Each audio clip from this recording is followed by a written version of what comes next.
Object Identifier SmartHex. Status Sailing. Demand Medium.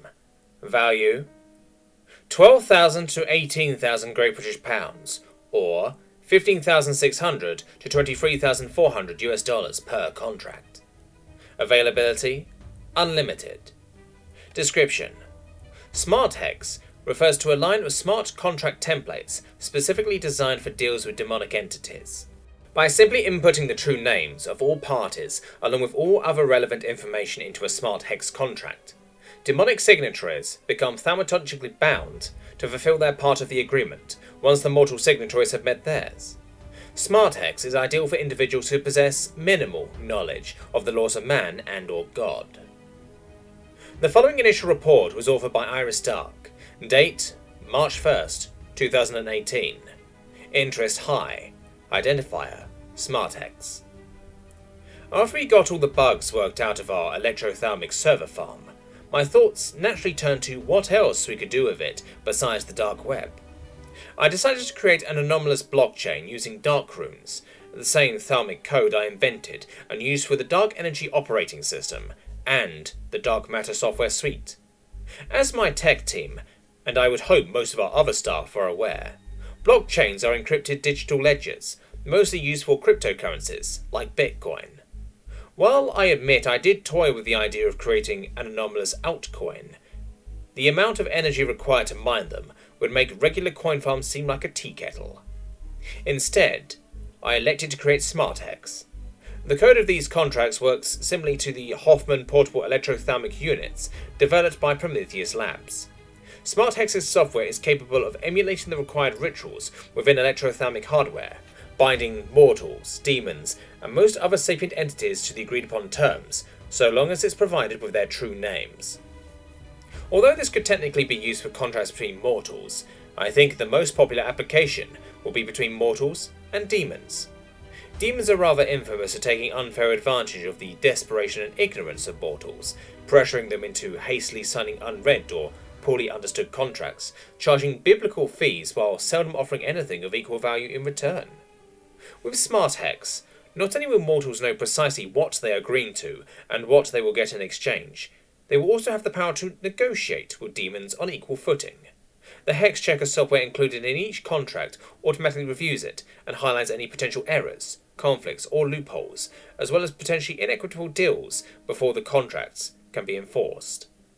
Although I wrote the software personally, the legal aspects of the SmartHex product were worked out by the 8-78XD United Iodonic Collective legal department, with consultation from Horazm Kal, Tartarian Liaison and VP of Product Development, and Esquire Dark, Senior Partner and Alchemical and Occult Consultant.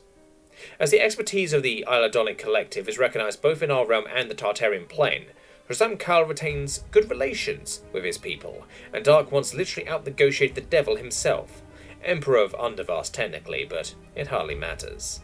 I am satisfied that SmartHex will exceed all expectations. Keeping my preference for dubiously auspicious launch dates, SmartHex contracts will be available beginning on the Ides of March. The following second quarter sales report was sent by Horazm Kal to recipient Iris Dark. SmartHex contracts have been selling nicely. Numbers are in the attachment. We're even seeing repeat customers, which is a rare thing for demonic contracts. As expected, none of the big guys took an interest in these things. They're not willing to just hand over their true name, plus they're too old-fashioned to want to digitize the process. For them, it's a vellum contract, signed in blood or bust. But for the little guys, it's a different story. They're more than willing to scoop up customers the big guys pass over. SmartHex ensures everyone knows what they're agreeing to and gets their due, and happy customers are return customers. I think we may actually have found a sustainable business model for satanic blood pacts. The following incident report was authored by Jim Tully, date July 13th, 2018. Last night at 3 AM Greenwich time, a 9-foot ring of fire suddenly appeared inside the server farm. It appeared to be a portal to the Tartarian plane.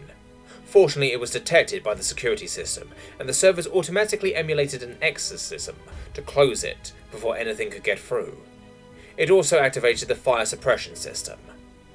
Between 3 and 4 AM, I counted 19 of these portals opening up at various points in or near the building, all of them being automatically excised within seconds. Based on the sheer persistence of these portals, I can only conclude that someone from Tartarus was trying to attack us, most likely over the SmartHex contracts. I minored in demonology at Deer College, so I know that if they're not summoned, demons can only create a portal to our plane during specific times, i.e. the witching hour on Friday the 13th, because of the power we assign to those times. Basically, happy hour for demons that feed on superstition. The good news is I'm pretty sure that the next time they'll be able to pull a stunt like this is 3 AM November 1st, Halloween night. That gives us some time to prepare, but since this time didn't work, I'm guessing next time they'll come at us even harder. Maybe it would be best to see if we can work out a diplomatic solution before then. The following memo was sent by Shazam Kal to recipient Iris Dark and all executive contacts. Just got off the hall with the unnamed malignancy, and it seems to be taking a pretty decent chunk out of his second quarter earnings with our SmartHex contracts. It's not just him either. A lot of the Ascended Fallen have been losing business to lesser demons thanks to us, and it seems they've decided the best solution is to take the problem out of its source rather than hunt down each offending devil individually.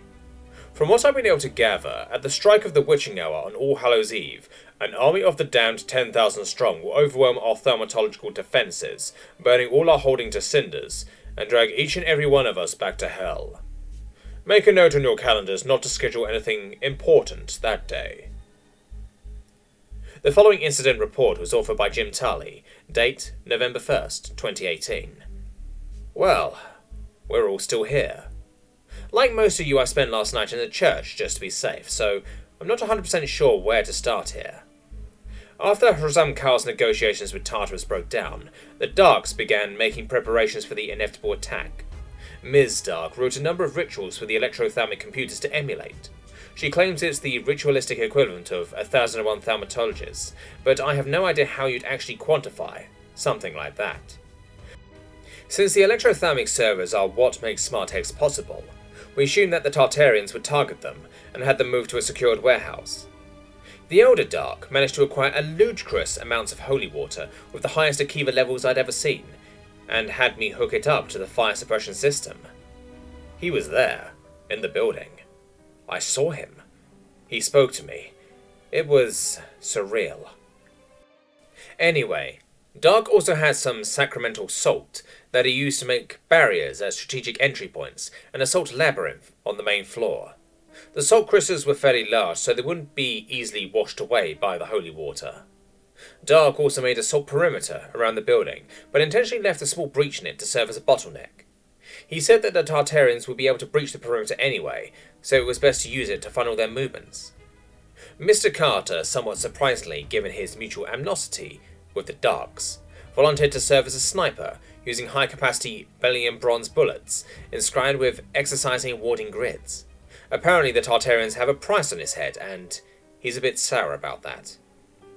We evacuated the building of personnel and non-fungible assets, other than the electrothalamic hardware, prior to the attack, so it was just the Darks and Mr. Carter in there at the time. I've been reviewing the security footage to try and piece together what happened, since none of them were in any mood to give me a detailed account. Ms. Dark had set up a command center in the panic room that Dark had fortified with thalamic wards so that she could coordinate the electrothalamic computers. Exorcisms are more art than science, and we couldn't trust a bot to deploy the correct spells in a situation as unusual and as large as this. At 3 AM last night, a thick fog came out of nowhere and surrounded the warehouse. I guess the demons wanted some cover, since any Foundation or Coalition interference wouldn't have worked in their favour. They came out of the mist from all directions, and all in corporeal form. It makes them harder to excise, and they can do more physical damage. I didn't count them, but I don't think there were 10,000. It looked more like hundreds. Let's just say there were 666 of them. They started by assaulting the perimeter, but couldn't get past the salt. Ms. Dark had set up ectoluminescent projectors, both inside the building and out, and so was able to start exercising them even before they had broken the front lines. There were speakers too, blasting some kind of chanting. I think it might have been Chaos Tongue. Whatever it was, the demons hated it. They found the breach in the perimeter soon enough, though. They seemed hesitant at first, likely suspecting a trap, but the chanting and the emulated rituals were already starting to wear with them, so they either had to press on or retreat, and they pressed on. The first one to make it into the warehouse got a bullet straight between the eyes and vanished in a puff of smoke and ash. Mr. Carter, if you're reading this, you're one hell of a marksman. Between Carter in his crow's nest and Dark in her control room, the demons were being exercised pretty efficiently for the first 10 minutes or so, but inevitably they started breaking in faster than they could be excised. The Salt Labyrinth helped to herd them into spots where they could be exercised en masse, but that still wasn't enough, so that's when they turned on the holy water. It wasn't as effective as I would have thought. The demons' skins started smoking, and they were clearly in pain, but they weren't really immobilized. And that's when Dark came out, with a red-hot branding iron in each hand. Skirting the edges of the Salt Labyrinth at superhuman speed, he took advantage of their distracting pain and branded them with a thalamic ward, excising them immediately, and dashing away before the surrounding demons could attack him. When his branding irons got cold, he disappeared to wherever he came from, and reappeared with a pair of fresh ones. Despite efforts to minimize disturbance to the Salt Labyrinth, in all the chaos, the lines were broken, and the demons had reigned free of the warehouse. They knocked Mr. Carter from his crow's nest and tore him apart. Fortunately, Miss Doug immediately emulated a ritual to save his soul from them, so he'll be back in a new body in no time. Then the electrothalamic computers crashed. We knew that was always a possibility with all the rituals they were emulating, and there were still enough demons to breach through the walls protecting Dark before the witching hour was up. I couldn't make out the audio with the cacophony from the demons, but it looked like Esquire Dark was attempting to convince Ms. Dark to abandon the computers and escape, but she refused, and instead they started making a 9-foot spell circle out of some of the salt they had left.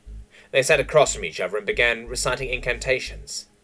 I don't know exactly what this Hail Mary ritual of theirs was, but when the demons finally broke through the walls, the casting circle exploded into some kind of autokinetic shockwave, demanifesting the physical forms of every Tartarian entity in or near the building, and presumably sending their spirits back to hell, since that was the end of it.